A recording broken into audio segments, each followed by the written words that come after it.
Assalamu alaikum wa rahmatullahi wa barakatuh, mes chers frères et sœurs. Aujourd'hui, Inch'Allah, nous allons voir que se quereller affaiblit énormément les croyants. Mes chers frères et sœurs en islam, Allah Azza wa Jal interdit la dispute entre les croyants. Il nous avertit en effet qu'ils perdraient toute force, qu'ils perdraient leur unité, se disloqueraient et seraient faibles. Et en effet, Allah Azza wa Jal dit dans le Coran « Et obéissez à Allah et à son messager, et ne vous disputez pas, sinon vous fléchirez et perdrez votre force. Et soyez endurants, car Allah est avec les endurants. » Surat Al-Anfal, verset 46. La morale coranique, mes chers frères et sœurs, est marquée par l'humilité. Ceux qui adhèrent aux valeurs morales du Coran cessent leurs disputes, trouvent des solutions aux problèmes et cherchent à faciliter les choses pour les gens et ne font pas preuve d'avarice. Par contre, en l'absence de la moralité du Coran, les disputes et les conflits sont inévitables. Mes chers frères et sœurs en islam, il est tout à fait normal que tout le monde puisse avoir un avis différent dans la société. Par exemple, 20 personnes peuvent proposer 20 solutions différentes à un problème. Chacune d'elles peut être exacte ou conforme selon son auteur.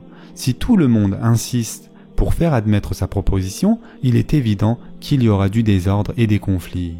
Dans ce cas-là, ces 20 personnes se mettront à se quereller au lieu de s'unir et les ambitions individuelles empêcheront les bonnes actions pour la cause d'Allah Azza wa Jal. Par conséquent, la force entière de ces 20 personnes se dispersera et leur union et leur fraternité se désintégrera. C'est pour cette raison que les croyants doivent éprouver un amour profond les uns pour les autres, faire des sacrifices et établir entre eux une solidarité et une coopération ferme. Et ceci est particulièrement vrai dans les moments difficiles. Ils doivent invoquer Allah Azza wa Jal et être beaucoup plus patients et s'encourager les uns les autres. La dispute réduit la force, tandis que la coopération augmente la force parmi les croyants. Aucun musulman, mes chers frères et sœurs, ne devrait se quereller avec un autre musulman, car tout conflit entre eux est cause de l'affaiblissement des croyants. Ou alors les croyants devront rendre des comptes à Allah Azza wa Jal pour cette attitude. Les musulmans ne doivent pas rechercher les erreurs ou les défauts des autres, mais couvrir plutôt les défauts d'autres musulmans avec compassion. La force que les croyants obtiennent de cette unité leur permet de consacrer toute leur énergie à la religion d'Allah Azza wa Jal et à la morale du Coran.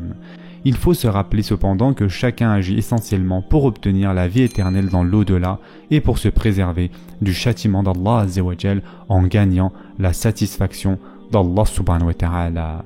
Ce sera tout pour aujourd'hui. En attendant, prenez soin de vous mes chers frères et sœurs et à très prochainement, Inch'Allah.